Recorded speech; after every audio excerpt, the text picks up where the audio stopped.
¿Cómo contarías tu vida si volvieras a ser niño? Ese es El Equilibrista, la obra más premiada argentina que llega por primera vez al Teatro Nescafé de las Artes con 2 únicas funciones, el 24 y 25 de julio. El Equilibrista, no te la pierdas.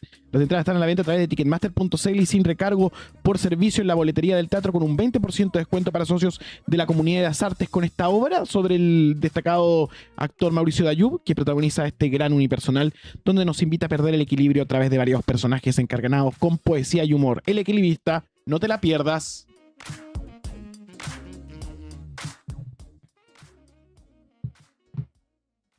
Bueno, en estos momentos nos encontramos acá en una entrevista muy especial porque la reconstrucción del Olivar, uno de los sectores más afectados por el mega incendio de febrero de 2024 en Viña del Mar, atraviesa una disputa técnica, judicial y por supuesto política. Acá el Ministerio de Vivienda ordenó paralizar las obras ejecutadas por la constructora San Sebastián, denunció graves fallas estructurales y anunció la demolición de 170 viviendas. La empresa, en cambio, sostiene que no fue responsable del diseño ni de los cálculos de ingeniería y acusa al ministro Iván Poduje de actuar de manera precipitada y de utilizar el conflicto con fines políticos. Esta controversia escaló durante el sistema frontal cuando el ministro y Jaime Barrientos, abogado de la constructora San Sebastián, protagonizaron un duro enfrentamiento en terreno. Y por eso acá en esta mañana nos encontramos con el abogado Jaime Barrientos sobre las acusaciones cruzadas. Así que le queremos dar la bienvenida. ¿Cómo se encuentra? Jaime, queremos tu versión. ¿Qué fue lo que pasó? Muy buenos días, Nicolás. Muy buenos días, Geraldine. Gusto saludarles. Gracias por la invitación. Yo estaba en el lugar. El Ceremi de Vivienda había concurrido a las obras para hacer una visita inspectiva a las mismas. Eso es lo que se había señalado a la empresa constructora, cuyos contratos todavía están vigentes. Eso hay que recalcarlo. Y en consecuencia yo comparecí con el ánimo de poder intentar una conversación. Desde comienzos de abril, en realidad la última semana de marzo, para ser preciso, nosotros hemos venido solicitando reuniones con el ministerio porque creemos que el diálogo, más allá de las diferencias, siempre puede provocar soluciones. Y en este caso para los vecinos y por supuesto también para la empresa que yo represento. Lamentablemente esas reuniones han sido negadas y yo fui con la expectativa de poder encontrarme. O sea, no quisieron hablar con ustedes. No quisieron hablar con nosotros, Ya. hasta la fecha. Digamos. Y fuiste a ver a Poduje. No, fui a ver al Ceremi. Yo Ya. no sabía que iba el ministro señor Poduje. Yo estaba ahí en el lugar, en la vía pública, y el ministro llega con una serie de profesionales, en fin, que lo acompañan y intenta expulsarnos a 2 o 3 personas que éramos de la constructora desde la vía pública. Yo le digo, ministro, estoy en la vía pública, no tiene facultad alguna para sacarme de aquí. Y él reaccionó de muy mala manera, nos echó, insistió, en fin, y efectivamente luego se produjo este cruce de palabras que... Usted lo calificó incluso como alguien que estaba actuando por sobre la ley, como un matón. ¿Eso fue lo que gatilló esa reacción? Efectivamente, yo le dije, ministro, usted está actuando sobre la ley y lo viene haciendo desde comienzos de marzo. Fíjate que hay una resolución que es la que paraliza estas obras, que es del 24 de marzo. A esa fecha había solo un informe técnico emanado de la propia DITEC, de 20 o 21 de marzo. En el numeral 6 de esa resolución, lo que dice expresamente, el técnico que lo elaboró, que es una persona de confianza del propio ministro, dice, mire, yo puedo observar, luego de haber visitado un terreno, que estas obras cumplen con el diseño, cito o parafraseo, están por sobre el estándar de este tipo de construcciones y por lo tanto, más allá de ciertas adecuaciones, no propone bajo ninguna circunstancia ni demolición, ni desarme, nada que se le asemeje. A pesar de esa resolución, el ministro, pocos días después, detiene las obras, sin fundamento alguno. Luego ha ido sucediéndose una serie de informes, ninguno de los cuales sugiere demoler o desarmar, que es lo que el ministro aparentemente se ha empecinado en hacer. Nosotros tenemos una teoría de por qué el ministro... Espera. ¿Cuál es la teoría? Nuestra teoría es que el ministro tomó una posición en su calidad de consultor privado. Él es socio de una empresa que se llama Atisba.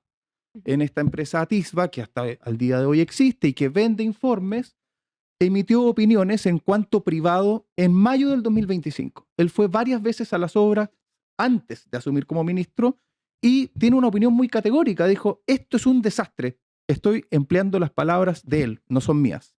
Él dijo en mayo del 2025, el proceso de reconstrucción del Olivar es un desastre. Y el informe está publicado en la página... Entonces, ¿usted cree que el ministro tiene intereses? Yo creo que el ministro tomó una posición previa que luego refrendó durante la campaña presidencial en los escritos que han presentado en sede judicial sus propios abogados, reconocen que el ministro fue varias veces antes de asumir como ministro de Estado y en todas esas declaraciones calificó al proceso de reconstrucción del Olivar como un desastre. Uno puede estar de acuerdo o no con esa opinión. Uno incluso puede estar de acuerdo con críticas al proyecto, al diseño.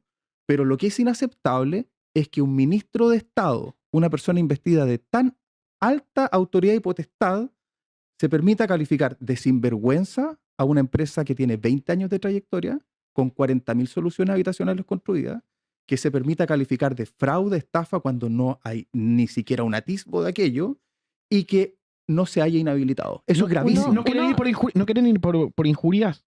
Lo haremos. ¿Van a ir por van a demandar al ministro? Nuestro estudio ha tratado de ser técnico, muy técnico, apegado al derecho en esto. No queremos escalar el conflicto, pero claro, cuando uno se encuentra con este tipo de declaraciones, no queda más que recurrir a los tribunales, que es lo que ya hemos hecho. Hay 2 recursos de protección, hay acciones civiles. Esto también es muy grave.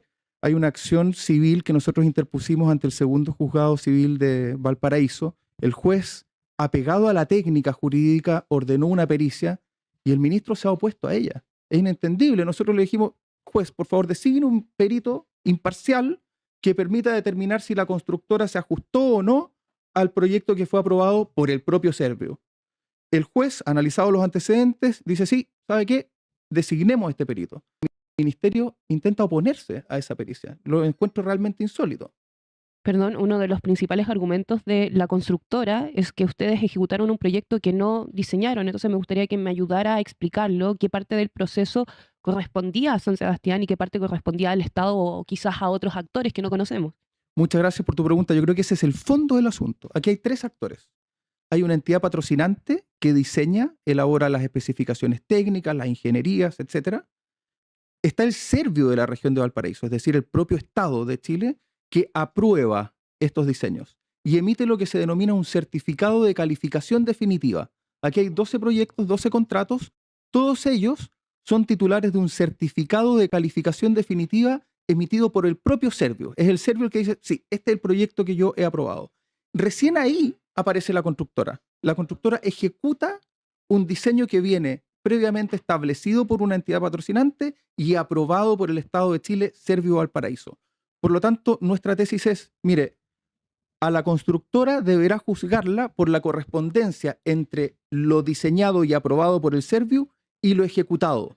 Si al ministro el diseño no le gusta, bueno, tiene derecho a expresar esa opinión, pero la constructora no puede ser juzgada por un diseño de la que no es titular, sino que por la ejecución de ese diseño. ¿Qué es lo que ocurre en todos los proyectos de esta naturaleza? El ministerio también dice que sus propios equipos técnicos detectaron problemas estructurales, fallas de resistencia al fuego, problemas en elementos fundamentales de las viviendas. ¿Ustedes tuvieron acceso a esos informes antes de que se decidiera paralizar por completo y demoler? Es que esos informes son posteriores, pero el informe que yo tengo aquí en mis manos, A ver. que es del mes de mayo del 2026, dice lo contrario. Este informe está suscrito por el director del Servio subrogante de la región de Valparaíso. No les voy a dar la lata leyéndolo, pero lo que dice básicamente es, mire, ¿sabe qué? Yo he podido constatar que hay correspondencia entre lo ejecutado y lo diseñado y por lo tanto, más allá de ciertas observaciones, no vemos ninguna necesidad de demoler. Eso es lo que concluye este informe. El ministro, como sus propios técnicos, le emitieron informes que no satisfacían a este requerimiento que él hace, fue entonces al IDIEM, una entidad externa de la Universidad de Chile, por cierto, muy solvente, y esta entidad emite informes, pero aquí es donde viene la trampa, porque IDIEM no ha ido a las obras. IDIEM ha hecho análisis e emitido informes solo con base en antecedentes que el propio ministerio le entregó, que son parciales. E incluso así, el IDIEM lo que dice es, mire, ¿sabe qué? Aquí hay soluciones posibles. El grueso del cuestionamiento es que hay unos paneles de hormigón prefabricados que no podrían instalarse en una edificación de 2 niveles. Y el IDIEM entonces aborda aquello y propone una serie de soluciones.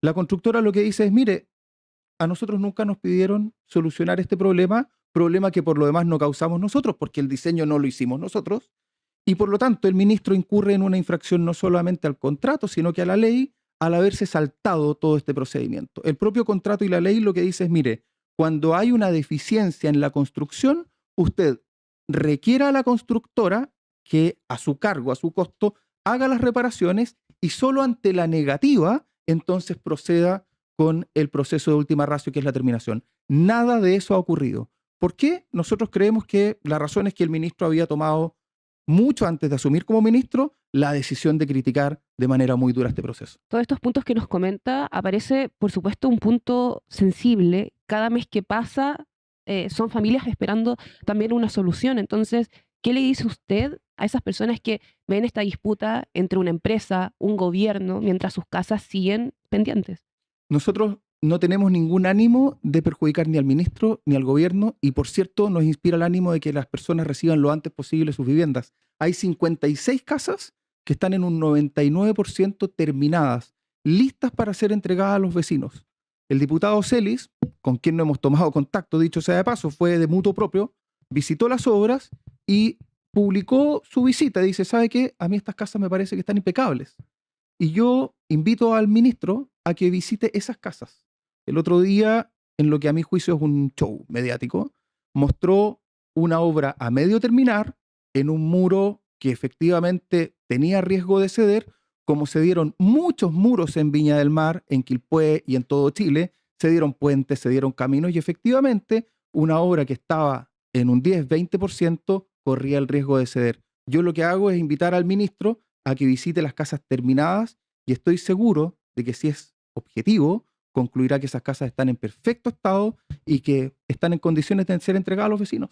Jaime, disculpe, cuando usted habla de espectáculo político contra el ministro Iván Podújes, ¿se refiere a que debería calificar públicamente a una empresa de sinvergüenza antes de que exista una resolución judicial? Que, o sea, voy a que quizás ese punto lo hace una controversia mediática, O sea, por farandulera, supuesto, política. cuando él, a pocos días de asumido como ministro, califica a esta empresa de sinvergüenza, sin haberla escuchado, sin haber revisado los antecedentes, sin haber hecho caso de los propios informes de sus profesionales, a los que como sus informes no le gustaron, los cambió. Hay un terremoto en el Ministerio de Vivienda y en el Serviu, porque cuando un profesional se atreve a discrepar, a disentir del ministro, simplemente lo sacan o le hacen un sumario. Efectivamente, a mí me parece un show mediático que mientras Chile estaba enfrentando uno de los peores desastres que recordamos en los últimos años, él se haya dado tiempo para estar exhibiendo una obra a medio terminar en lugar de haber estado preocupado de las cientos de miles de personas que hoy día efectivamente perdieron sus casas. Y los vecinos que se han acercado a usted y han visto esta situación, ¿qué le han comentado? ¿Qué es lo que se repite? Hay mucha impotencia porque los vecinos ven sus casas terminadas sin entregarse y nadie se lo explica. No se lo explican los vecinos, no nos explicamos nosotros y yo creo que la opinión pública, por cierto, que también tiene sus dudas. El abogado Jaime Barrientos esta mañana, abogado de la constructora San Sebastián, hablando de esta polémica con el ministro Poduje que terminará en tribunales, ¿no? Sí, ya está en tribunales, efectivamente, Nicolás, esta controversia. Hay recursos de protección y juicios civiles que ya están iniciados. Vamos a estar observando lo que pase con todo este proceso. Muchas gracias. Muchas gracias a ustedes, Nicolás, Geraldine. Un placer. Igual.